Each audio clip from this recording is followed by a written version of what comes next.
What's up, guys? My name is Alex Sheridan and welcome to my YouTube channel. Today I'm going to talk to you about how to put together a content strategy from a high level that helps you generate revenue on social media and builds your brand. It doesn't really matter what platform you're on. This applies to any social media platform.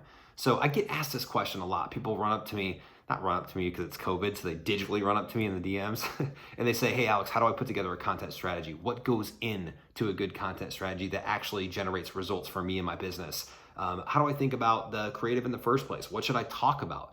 And even when I do have what to talk about, how do I know how to sort of create a piece of content out of that, pull the creative aspects out of it, turn it into a marketing piece of gold, and then distribute it out to the different channels that I plan on distributing it out to.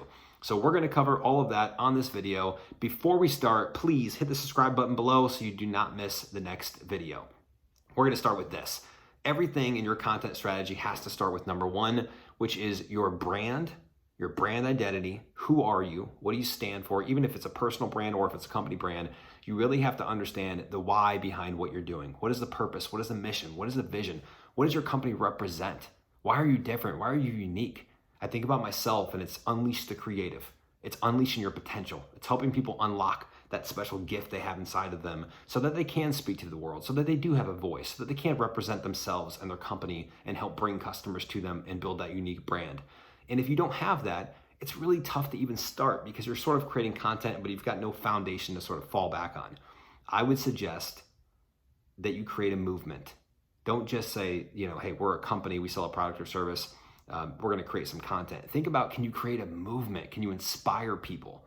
And that's what I try to do with the Unleash Your Creative, Unleash Your Potential, is I'm trying to bring the world together on this and create a massive movement where people feel like, yes, we all are coming together and supporting each other, and we can get out here and we can talk about the things that we're passionate about, that we're excited about, that we want to speak to the world about. And so the more you can sort of create that movement, the more powerful and the more bought in people are going to be. Secondly, you got to quickly think to and this is still part of number one, but the second part of number one is you've got to think about your audience. Like it seems like a no-brainer, but a lot of people are putting out content and it's not even geared towards their target customer. It doesn't mean every single piece of content needs to be niche. You can go general, you can go motivational, you can go somewhat entertaining, but a good portion of your content, I would say 50% plus easily, has to be your niche content so that when people check out your content, when they see your content in the feed, when they go look at your profile and they see what you're up to, you are a credible expert in your space.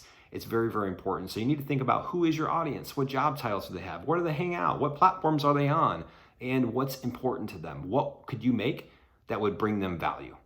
The second part of this whole content strategy cycle is the content origin. And this is where a lot of people get hung up on because they don't have a content bank, meaning you need a supply of content that you can create. So how do you get that? You got to record. You have to record all the time. If you're in a Zoom meeting, record it. You're in a client meeting, record it if you can. You're in a team meeting with your entire team and there's really gold pieces of nuggets just flying left and right.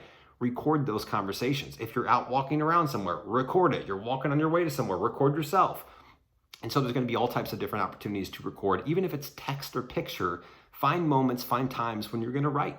You're just going to write out some pieces of content and map out what you're going to talk about for the next couple of weeks and stay organized around that. But you need to start building that bank. The worst part and really what people do get hung up on the most and why they don't put out enough content, one, they overthink it, but two, there's just not anything to pull from. So every piece of content they've got to originally create from scratch. And while creating content from scratch can be good and it can be really something that captivates the audience and it can generate revenue for you, you also need to pull from that bank where you just say, hey, I've got a gold nugget here, I've got 20 conversations over here I can pull from. And these can be, I can take one interview, one podcast that I'm on, that I was on this week, and that's 4 pieces of content for me. So I'm not having to create content from thin air. I'm building this supply, and then I'm going to pull out what I need, which is the third part of this, which is the actual creative. This is where, when you're pulling from that content bank, you can't just pull up a 4 or 5 minute video and randomly throw it on LinkedIn. It starts and wherever it starts and then ends wherever it ends. You have to think about, how am I going to grab people's attention? This is the creative in the first 3 to 5 seconds. So if I did that podcast and I've got 4 different clips that I'm going to use, now's the time when I edit that and I bring it down to maybe a minute video, minute and a half video, and I bring the first 3 to 5 seconds really attention getting where it's going to hit my audience, and then I go on and talk about the rest of the subject and I keep them engaged along the way.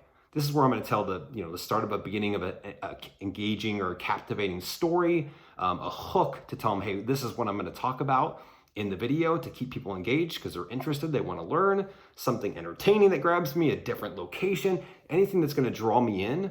And then the creative has got to keep me there until the very end, where I'm then going to have my call to actions, where I'm then going to take people where I want to take them to either get them to follow me or like and comment or engage or go to my newsletter or my fan page, whatever it is, my Facebook group or LinkedIn group, or DM me, whatever the sort of the traffic or the funnel is.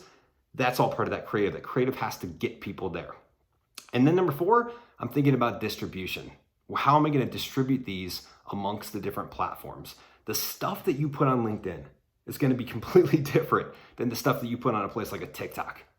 And Instagram, even though Instagram and Facebook are very similar, they're still different. They're owned by the same people. They're still different. They still have their own nuances. So for example, like LinkedIn, great videos that do really well, 60 seconds, a minute and a half, really under 2 minutes perform at their best. TikTok, 15 seconds, 30 seconds, a minute at the max. And so the way you grab people's attention on TikTok is different than how you grab people's attention on LinkedIn. There's similar fundamentals, but you have to know the platform. You have to know the nuances. You have to know what makes the algorithm even want to show your content in the feed.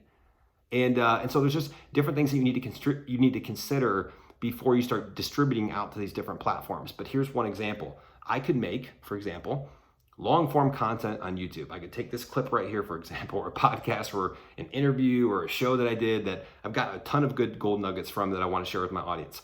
I could break down those clips. I could repurpose for LinkedIn. Take a minute clip, minute and a half clip out. There's a couple LinkedIn clips right there. Then maybe I've got a 20-second, 30-second power clip, and I add some cool attention-getting type things in there, some captions in there, and I throw that on TikTok. Then I've got another different side of it that I throw on Instagram. And so it's not that you can't share the exact same piece of content on a platform. You can, but you do want to make sure that it's changed up enough as you possibly can, where it fits that platform as best it can.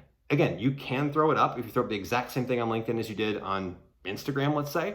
Not that you can't do it, but it's always better to try to repurpose it for that specific platform because each platform is a bit different. And they each have their own rules and their own trends and their own things that you have to know to be successful on them. That, my friends, is a content strategy. Again, if you haven't hit the subscribe button below, please do because more videos are to come. Thank you so much for watching.